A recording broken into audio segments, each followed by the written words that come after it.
Bagaimana menghadapi suami yang egois karena suami sudah mengaji? Bagaimana solusinya Ustadz? Saya kadang dari segi segalanya dia egois.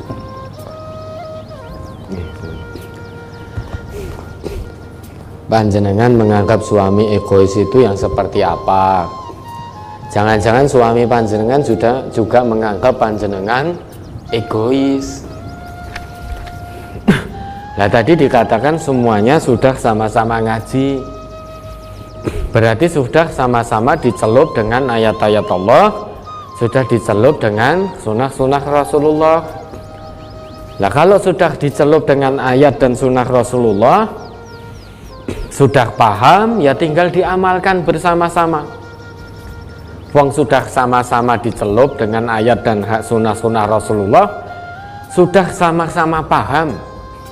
Nah, tinggal satu lagi pembuktiannya, yaitu diamalkan hasil kajinya dalam segala hal, baik dalam muamalah, hubungan rumah tangga, hubungan dengan manusia yang lain, kemasyarakatan, maupun dalam hal ibadah kepada Allah. Hablum minallah, hablum minannas, tinggal itu dibuktikan.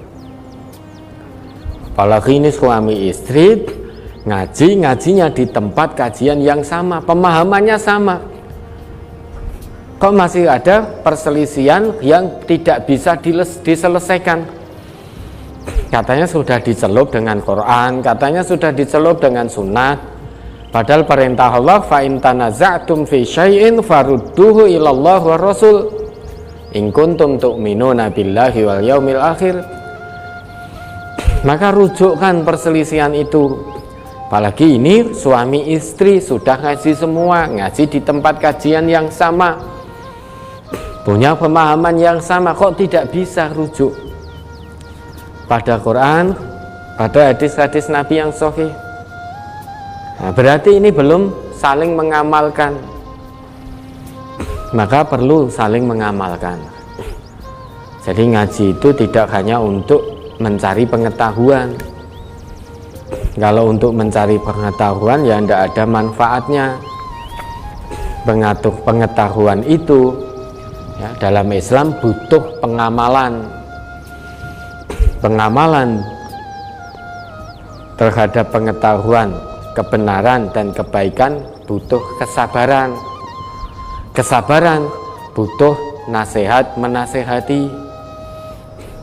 Nasihat menasehati butuh istiqomah, konsisten, tidak pernah putus. Untuk bisa istiqomah butuh mujahadah, butuh kesungguhan. Untuk bisa bersungguh-sungguh mujahadah butuh keimanan yang mutlak kepada Allah. Nah ini harus dipahami dan kita amalkan. Baik suami maupun istri itu semua punya hak dan kewajiban. Haknya istri ya, itu merupakan kewajiban suami. Istri punya hak untuk dibimbing, diajak, dinasehati, dituntun ke jalan yang benar, jalan yang Allah ridhoi. Istri punya hak untuk dinafkahi lahir batin, maka haknya istri ini menjadi kewajiban suami. Jangan menjadi suami yang hanya mau memberi nafkah batin saja. Namun ketika kewajibannya harus memenuhi nafkah lahir istri, karena istri butuh makan, butuh minum, butuh sandang, butuh papan, kemudian suami lari. Nah nanti nek pas batin nyedak. Nah ini justru suami yang seperti ini egois. Dia melalaikan salah satu kewajibannya, yaitu memberi nafkah lahir. Salah satu haknya istri menurut Al-Quran, wa ashiruhunna bil ma'ruf, digauli, interaksi dengan istri dengan cara sikap yang ma'ruf, sikap yang dibenarkan oleh agama. Ini haknya istri. Jangan kasar kepada istri. Jangan ngomong dengan perkataan yang menyakitkan kepada istri. Jangan bentak-bentak istri. Karena biar bagaimanapun istri itu, para wanita tercipta dari tulang rusuk yang bengkok.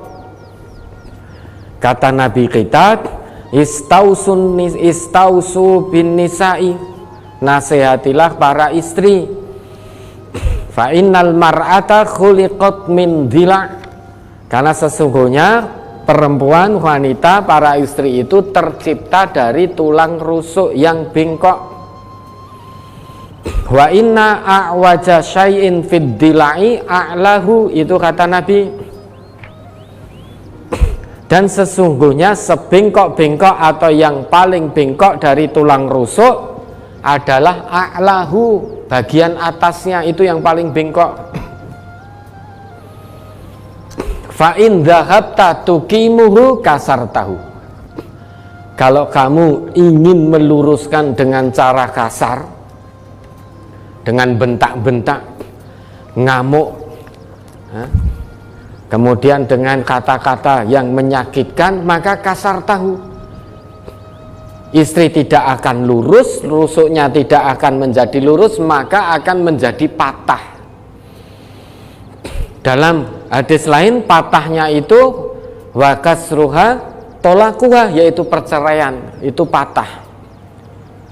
Maksudnya kita bentak-bentak, ngomong dengan kasar, suara tinggi itu biar istri takut, biar istri lurus, ternyata menurut Nabi itu akan semakin mematahkan. Nah, patahnya yaitu tolakuha, perceraian. Maka namun wa in taroktahu lam yazal a'waj. Namun jika kita biarkan tulang rusuk yang bengkok itu, maka dia selamanya tetap akan bengkok. Maka kata Nabi, istausun nisa khairon, nasihatilah para istri ya, dengan nasihat yang baik, lemah lembut, penuh kasih sayang, nasihat yang santun. Istri itu diajak omong, jangan diomongi terus. Kalau diomongi terus, lama-lama tanpa sadar bisa jadi seorang suami memperlakukan istri sebagai budaknya, padahal perbudakan tidak ada dalam Islam. Padahal suri toladan orang Islam, suri toladan kita adalah Nabi. Sedangkan Nabi itu orang yang paling manusia, yang paling lemah lembut, paling baik terhadap istri beliau. Kata Nabi, khairukum li ahli, wa ana khairukum li ahli. Sebaik-baik dari kalian adalah siapa yang paling baik terhadap istrinya, terhadap keluarganya. Dan aku, yaitu Nabi, orang yang paling baik di antara kalian terhadap istriku, terhadap keluargaku. Haknya istri ditunaikan, karena itu sebagai kewajiban suami. Jangan memperbudak istri. Istri juga manusia. Istri punya rasa capek, istri punya rasa lelah.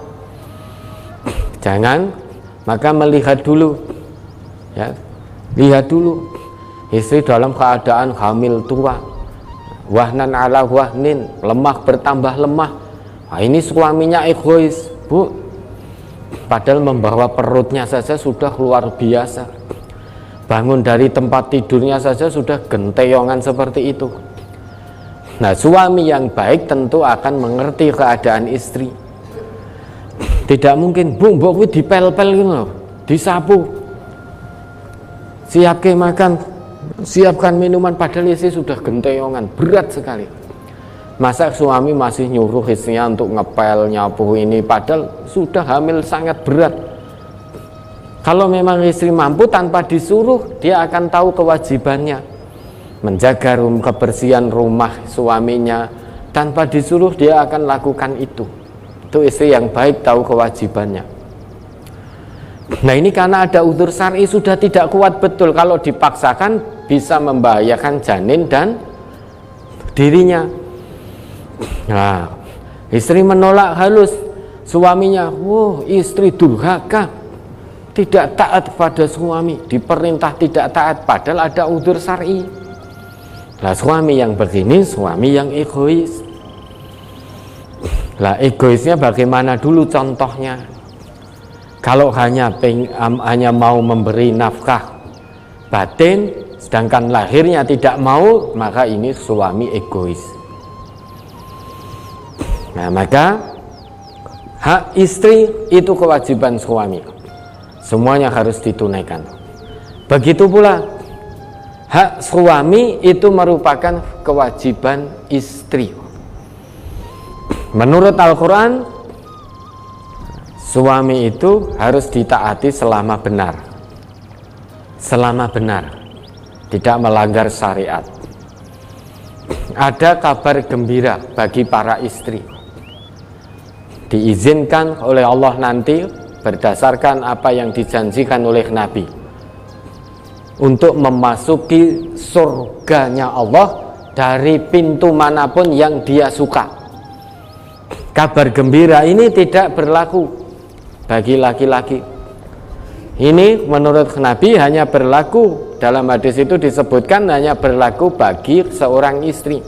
Kabar gembiranya apa? Kata Nabi kita, idza shallatil mar'atu khamsaha.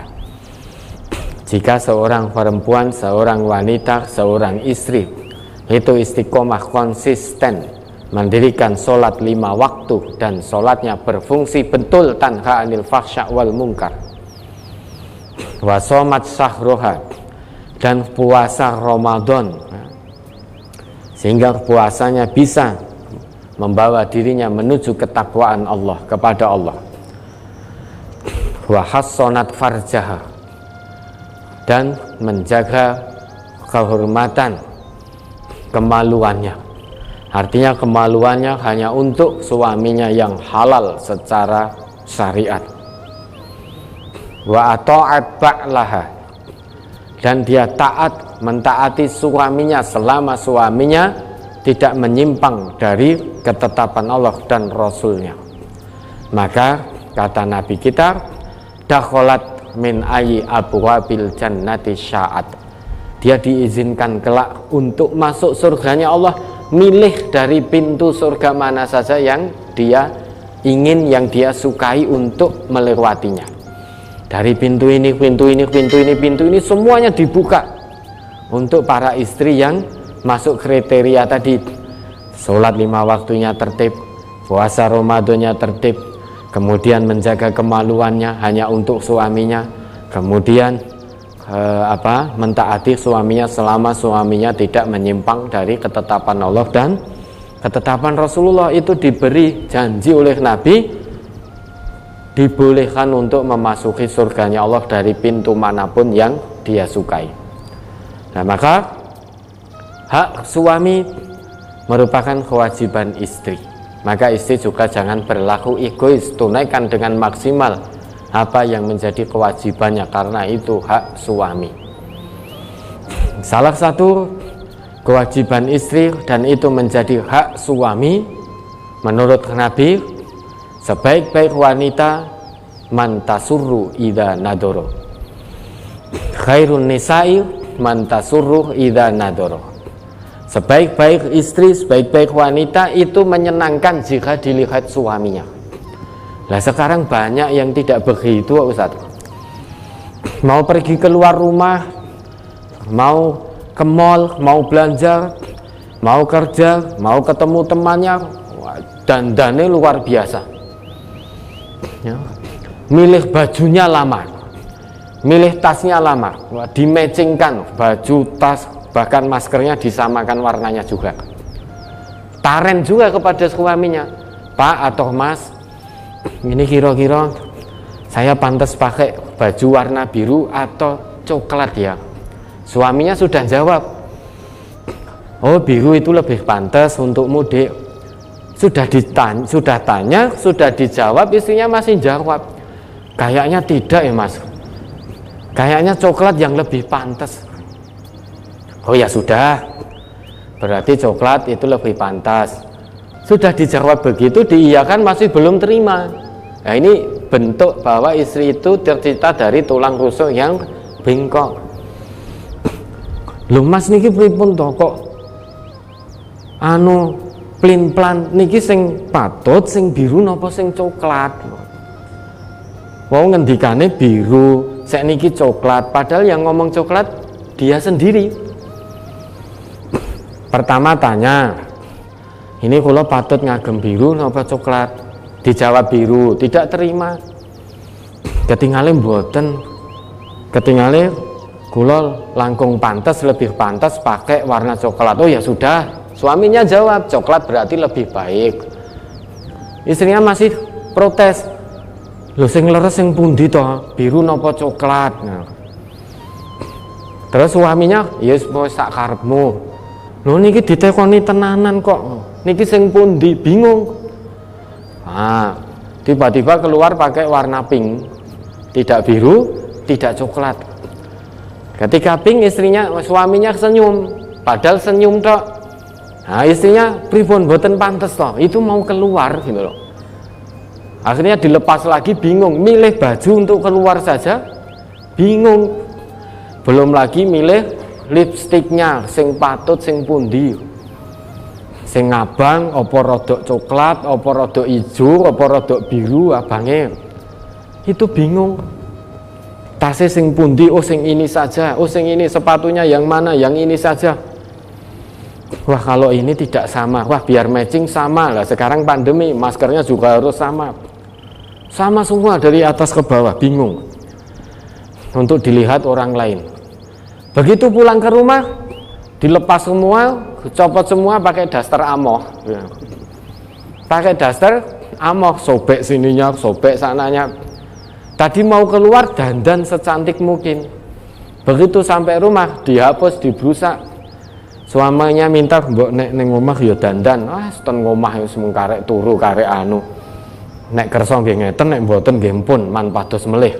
Begitu golek meneh nesu. Nah, itulah tulang rusuk. Maka pelan-pelan. Napa pun mboten tresno kok pados melih. Lah mau sing ngekon kowe. Katanya kalau mau ya seperti ini, saya kelumbrak-kelumbruk seperti kemul begini. Nah, kalau mau keluar saya dandan secantik mungkin. Nah, ketika dilihat orang lain, berusaha agar terlihat semenawan mungkin, padahal itu tidak haram, tidak halal dilihat oleh orang-orang yang tidak halal buat dirinya. Begitu ke rumah, harusnya itu menjadi kewajiban istrinya untuk dilihat menyenangkan oleh suami, karena itu menjadi hak suami. Maka sekadarnya pakai baju amoh, daster amoh, wis dilihat wis ora sedep blas. Rambutnya juga acak-acakan, ndak karuan, ndak dandan juga, padahal suaminya minta agar dandan. Dijawab, nek kersa ngeten, nek mboten man pados melih. Begitu suami cari lagi, marah-marah, padahal tadi yang nyuruh istrinya. Nah, padahal menurut Nabi, khairun nisa'i man tasurru idza nadara. Sebaik-baik wanita itu menyenangkan jika dilihat suaminya. Wa tuti'u idza amara. Dan sebaik-baik wanita, baik-baik istri itu taat pada suami jika disuruh, selama perintahnya tidak menyimpang dari Quran Sunnah. Wala tukhalifuhu fi nafsiha wa maliha. Dan sebaik-baik wanita, sebaik-baik perempuan, sebaik-baik istri, sebaik-baik istri itu tidak akan pernah menyelisihi suaminya karena mengandalkan dirinya dan hartanya. Mungkin ada istri yang merasa pemasukannya lebih dari suami karena bekerja, penghasilannya banyak, jadi bisnis girl yang sukses, sehingga punya penghasilan yang banyak. Suaminya penghasilan ada di bawahnya. Nah, istrinya merasa punya penghasilan sendiri sehingga merendahkan suaminya. Diperintah oleh suaminya, padahal perintahnya sesuai dengan Quran Sunnah, tidak taat. Dek, Riwayat sarapan wis ana sarapan ru mbok dicepakke. Wis duwe tangan, duwe sikil, mangkato dhewe. Kompore ning dapur, ndoke ning kulkas, ya iso goreng to. Aku selak kerja. Wis sibuk iki, kae wis ditunggu supirku ning jaba. Nah, ini berarti istri yang tidak baik. Karena dia mengandalkan dirinya dan hartanya sehingga melecehkan, merendahkan suaminya karena kebetulan penghasilan suaminya ada di bawahnya. Nah, ini istri yang tidak baik, hati-hati. Ya, istri itu bisa egois karena harta dan punya kedudukannya dalam pekerjaan. Egois dalam arti menyepelekan suami, merendahkan suami. Bahkan ketika seorang suami kebetulan yang beli mobil istrinya karena penghasilannya lebih banyak istrinya, suaminya kemana-mana bawa mobil istrinya, tidak ada yang tanya. Ada ini seorang istri mungkin saja tanya itu woroh-woroh ya. Ketika ketemu teman-temannya sesama kaum sosialita mungkin, kamu tahu nggak mobil yang dipakai suamiku itu yang beli aku loh, suamiku itu hanya pinjam. Suamiku tidak mampu kalau beli mobil sendiri, wong penghasilannya berapa toh, mau memberi makan saya saja tidak mampu, jangan apalagi untuk beli mobil, sehingga merendahkan suaminya di hadapan orang lain. Padahal tidak ada yang tanya. Nah, istri yang demikian menurut Nabi itu bukan khairun nisa, sayyi'un nisa ya. Istri yang buruk, merendahkan suaminya di muka umum, menyelisih suaminya karena mengandalkan diri dan hartanya. Padahal suaminya ngajak ke jalan yang benar. Nah, maka hati-hati. Maka tadi pertanyaannya suami egois itu, saya perlu tahu egois yang mana. Bukan berarti saya membela kaum Adam, bukan. Kita lihat dulu, jangan-jangan panjenengan para istri ini melihat suaminya egois, bisa jadi para suami juga melihat panjenengan egois. Maka egoisnya yang mana? Kalau memang egois, ngomong baik-baik, Mas, jenengan begini-begini ini kok menurut ayat Allah ini, menurut hadis Nabi ini kok tidak pas nggih. Kalau jenengan melanggar ini, jenengan egois. Kewajiban jenengan sebagai suami dan itu menjadi hak saya tidak tertunaikan. Kan hati-hati lho Mas, ini menyalahi ayat Allah dan hadis Rasulullah. Begitu pula seorang suami, Dek, kalau kamu begini, ini kok tidak sesuai dengan ayat dan hadis, dengan ayat Allah dan hadis Rasulullah, mbok dirubah. Karena ini menjadi kewajibanmu, ini menjadi hakku. Apa yang menjadi hakku, hak suami itu kewajiban istri. Betul, kamu sekarang diuji oleh Allah, dimudahkan oleh Allah dalam pekerjaanmu, sehingga Allah titipkan harta yang lebih banyak, pemasukanmu lebih banyak daripada pemasukanku. Namun hati-hati Dek, jangan sampai kamu mengandalkan harta dan dirimu sampai akhirnya menyelisih suamimu, padahal suamimu sudah sesuai dengan Quran dan Sunnah. Hati-hati, ayo dirubah, jangan sampai adab Allah turun. Ya kan sudah sama-sama ngaji, maka komunikasikan yang baik dengan selalu berpedoman patokannya Quran dan Sunnah ya. Mudah-mudahan bisa dipahami. Ada lagi?